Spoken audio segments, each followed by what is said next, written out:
Fino payments ബാങ്കിൽ പുതിയൊരു account വന്നിട്ടുണ്ട്. ആ അക്കൗണ്ടിൻ്റെ പേര് ഗതി സേവിങ്സ് അക്കൗണ്ട് എന്നാണ്. നമുക്ക് ഈ അക്കൗണ്ട് കസ്റ്റമേഴ്സിന് 100 രൂപയ്ക്ക് ഓപ്പൺ ചെയ്ത് കൊടുക്കാവുന്നതാണ്. ഇതിൽ നമുക്ക് ഗൂഗിൾ പേ, ഫോൺ പേ, പേടിഎം, അതേപോലെ തന്നെ ഫിനോ പേ എല്ലാം ഉപയോഗിക്കാൻ പറ്റും. 100 രൂപയിൽ ഓപ്പൺ ചെയ്യുന്ന അക്കൗണ്ടിൽ ഡെബിറ്റ് കാർഡ് കിട്ടുന്നതായിരിക്കില്ല. ഇനി കസ്റ്റമർക്ക് ഡെബിറ്റ് കാർഡിൻ്റെ ആവശ്യമുണ്ടെങ്കിൽ 299 രൂപ എക്സ്ട്രാ പേയ്മെൻറ്റ് ചെയ്ത് നമുക്ക് ഡെബിറ്റ് കാർഡ് ഇഷ്യൂ ചെയ്ത് കൊടുക്കാവുന്നതാണ്. അപ്പോൾ നമുക്ക് ടോട്ടൽ കോസ്റ്റ് വരുന്നത് 299 രൂപയും പ്ലസ് 100 റുപ്പീസാണ്. അപ്പോൾ ടോട്ടൽ 399 രൂപയായിരിക്കും ഡെബിറ്റ് കാർഡും അക്കൗണ്ടിനും കൂടിയിട്ടുള്ള തുക. ഇനി കസ്റ്റമേഴ്സിന് ഡെബിറ്റ് കാർഡ് വേണ്ട, വെറും അക്കൗണ്ട് മതി എന്നുണ്ടെങ്കിൽ 100 രൂപയ്ക്ക് തന്നെ നമുക്ക് അക്കൗണ്ട് ഓപ്പൺ ചെയ്ത് കൊടുക്കാം. പിന്നെ റീറ്റെയിലേഴ്സിനുള്ള ഇതിൽ ബെനിഫിറ്റ് എന്ന് പറഞ്ഞു കഴിഞ്ഞാൽ ഇനി 100 രൂപയ്ക്ക് മാത്രം അക്കൗണ്ട് ഓപ്പൺ ചെയ്ത് കൊടുത്തു. അപ്പോൾ നമുക്ക് പെർ അക്കൗണ്ടിൽ 10 രൂപ വെച്ച് കമ്മീഷൻ കിട്ടും.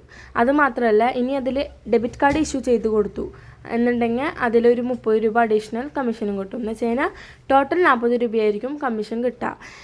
ഡെബിറ്റ് കാർഡും അക്കൗണ്ടും രണ്ടും കൂടിയിട്ട് ഓപ്പൺ ചെയ്യുകയാണെങ്കിൽ മാത്രം 40 രൂപ കിട്ടുള്ളൂ. ഇനി ഡെബിറ്റ് കാർഡ് കൊടുത്തില്ലേ, അക്കൗണ്ട് മാത്രം കൊടുത്തുള്ളൂ 100 രൂപയുടെ, അപ്പോൾ നമുക്ക് 10 രൂപയായിരിക്കും പെർ അക്കൗണ്ടിന് കിട്ടുക.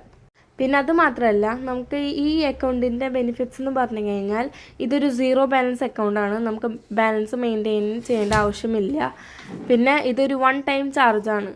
പിന്നെ അത് മാത്രമല്ല, നമ്മൾ സാധാരണ അക്കൗണ്ടിൽ ഇയർലി കൊടുക്കുന്ന കോസ്റ്റ് പോലെ തന്നെ ഇതിൽ ക്വാർട്ടർലി ആണ് ഇതിൻ്റെ കോസ്റ്റ് കട്ട് ചെയ്ത് പോവുക. എന്ന് വെച്ച് കഴിഞ്ഞാൽ 50 രൂപ വെച്ചിട്ടാണ് 3 മാസം കൂടുമ്പോൾ ചാർജസ് കട്ട് ചെയ്ത് പോകുന്നത്, അക്കൗണ്ട് സബ്സ്ക്രിപ്ഷൻ ചാർജ്. അപ്പോൾ നമുക്ക് ഇയർലി ഇതിൻ്റെ കോസ്റ്റ് വരുന്നത് 200 രൂപയായിരിക്കും. ഇപ്പോൾ കസ്റ്റമേഴ്സിന് ഡെബിറ്റ് കാർഡ് ഇഷ്യൂ ചെയ്ത് കൊടുത്തില്ല, 100 രൂപയിലാണ് അക്കൗണ്ട് ഓപ്പൺ ചെയ്ത് കൊടുത്തത്. അപ്പോൾ അവർക്ക് ഗൂഗിൾ പേ, ഫോൺ പേ എങ്ങനെയാണ് ഓപ്പൺ ചെയ്യേണ്ടതെന്ന് ഒരു ഡൗട്ട് ഉണ്ടാവും. അതെങ്ങനെയാണ് ചെയ്യേണ്ടതെന്ന് വെച്ചാൽ, ഇപ്പോൾ ഈ ആധാർ കാർഡ് വഴിയല്ലേ നമ്മൾ അക്കൗണ്ട് ഓപ്പൺ ചെയ്ത് കൊടുക്കുന്നത്. അപ്പോൾ ആധാർ കാർഡിൽ മൊബൈൽ നമ്പർ രജിസ്റ്റേർഡ് ഉണ്ടാവുമല്ലോ. അപ്പോൾ അതേ മൊബൈൽ നമ്പറിൽ OTP അയച്ചിട്ട് നമുക്ക് ലിങ്ക് ചെയ്യാവുന്നതാണ്. ആധാർ നമ്പർ അടിച്ചിട്ട് ബാങ്ക് സെലക്ട് ചെയ്യുക. അതേപോലെ തന്നെ ആ ആധാർ നമ്പറിൽ രജിസ്റ്റേർഡ് ആയ മൊബൈൽ നമ്പറിലേക്ക് OTP പോവും. ആ OTP അടിച്ച് കൊടുത്തു കഴിഞ്ഞാൽ ഗൂഗിൾ പേ, ഫോൺ പേ വർക്ക് ചെയ്യുന്നതായിരിക്കും. ഇനി ഈ അക്കൗണ്ട് എങ്ങനെയാണ് ഓപ്പൺ ചെയ്യേണ്ടതെന്ന് ഞാൻ അടുത്ത വീഡിയോയിൽ ഇടാം.